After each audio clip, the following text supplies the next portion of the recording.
Okay, hello, my beautiful souls. This again is a personal read, and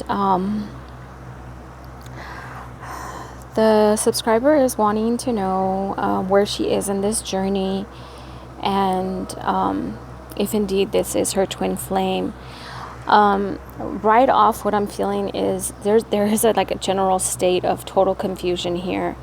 There is a detachment. It's almost like being emotionally unavailable, but at the same point, trying to hide the emotions or the feelings that you feel.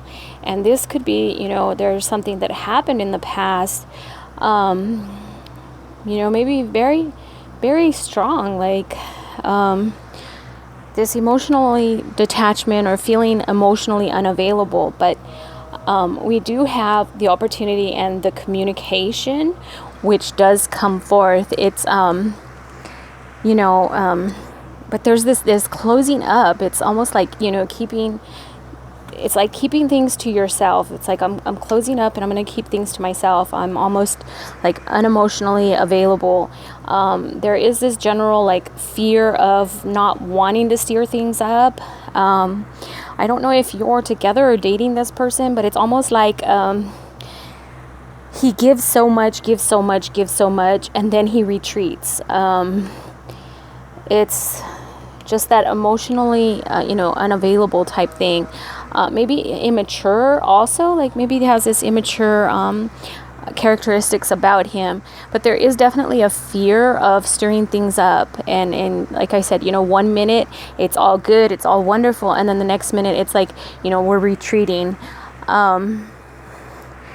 There's almost like a feeling like you're feeling a lack of insecurity with this relationship because of the withdrawal. But again, we do have the communication, we do have the heart to heart, we do have that opportunity for, the communication to be open. And, this is kind of like more towards the future, but there is the future planning. Okay, this is part of future planning. There is the communication and the heart to heart, and and just like opening up and being able to voice your opinion. What you're feeling and what's going on. That and when that does happen, you will feel the trust, the love, and the happiness. There will be the contentment when you do open up and confess your feelings. But at the moment, it's just that I believe you're the one that's like really confused with this, because the pattern that he does have where, he gives so much, and then he has to retrieve back. There's him kind of like wanting to go away, but at the same point, it's like he's feeling drawn back. There will be that opening up, there is that opportunity there.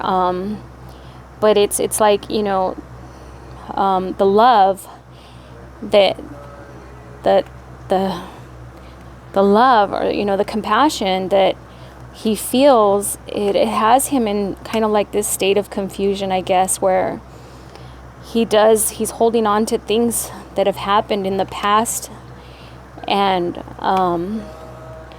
he has to like retrieve because of what did happen in the past. He was hurt, and he did leave that situation. When he left that situation, there was some emotional baggage that he really never dealt with.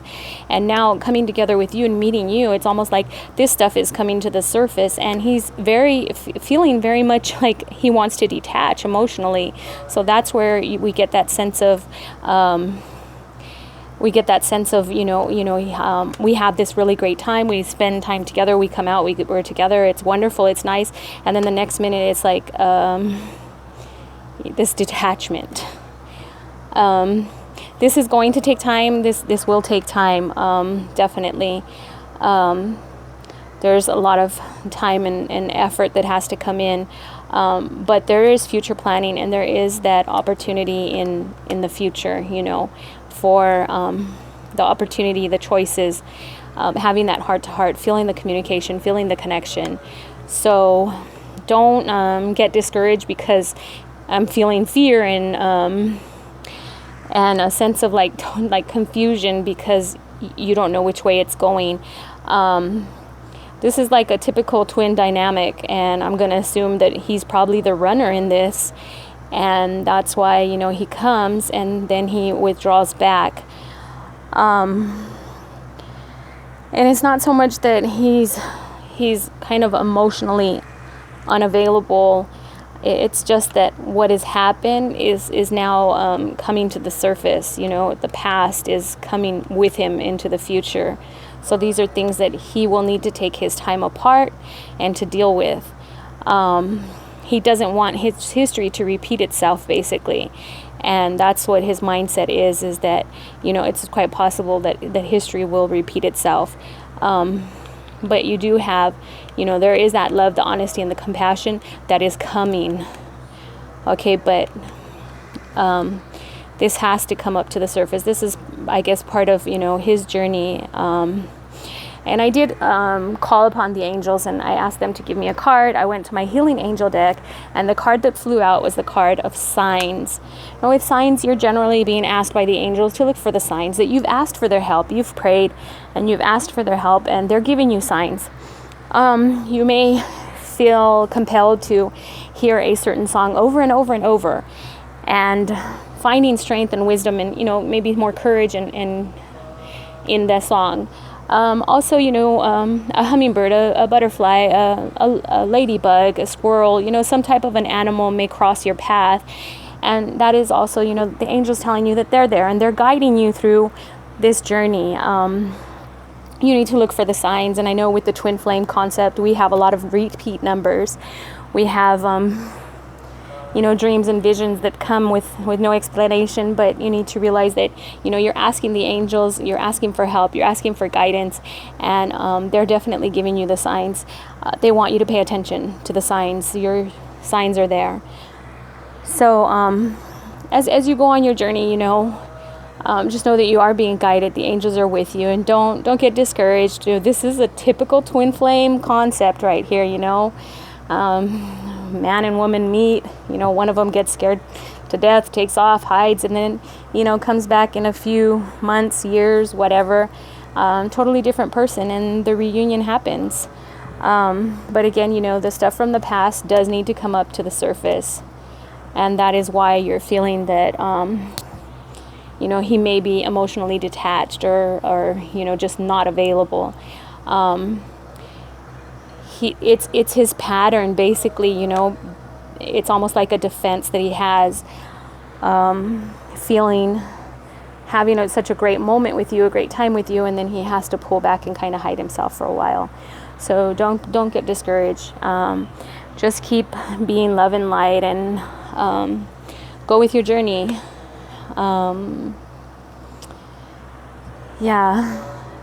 That's about all that's coming out at me. There will be the communication. You will have that heart to heart. You will confess your feelings, and you will do it openly, and you will feel him receive them. But you know, this is like a repeat pattern because of what happened in the past. So it's that feeling of being vulnerable and having to retreat back because, you know, good things don't happen to us. And that's what his mentality is. He's strong-willed. So it's going to take time for him to get through that, but you definitely have that coming in the future. Okay, so thank you for your subscription. Thank you for your sweet notes, and I hope this resonates. And anybody that's wanting to have a reading, all of my information is below. And I'm sending out love, light, and harmony to everybody. I am also starting healing videos, and I will be doing one-on-one per Skype, long distance healing. For those of you that are available, I know the twin flame dynamic and the healing that we need is a hard journey, and I called upon my guides, and this is where they're leading me now, is into the more of the distance healing for the twin flames, for the union, for the reunion, to break down the strongholds, to release a lot of the karmic imprints, and just bring the twins into wholeness and healing for the reunion, because it's time for us to have our reunion. the world is becoming a dark place, and we need to step into our mandate. So anybody interested, go ahead and shoot me an email, and I'll probably be doing those on Sunday and Monday, which are kind of my days off. So enjoy. Looking forward to hearing from some of you, and the positive notes that you give me are very much encouraging, and I'm very grateful. Okay, so I'm sending love and light. Namaste.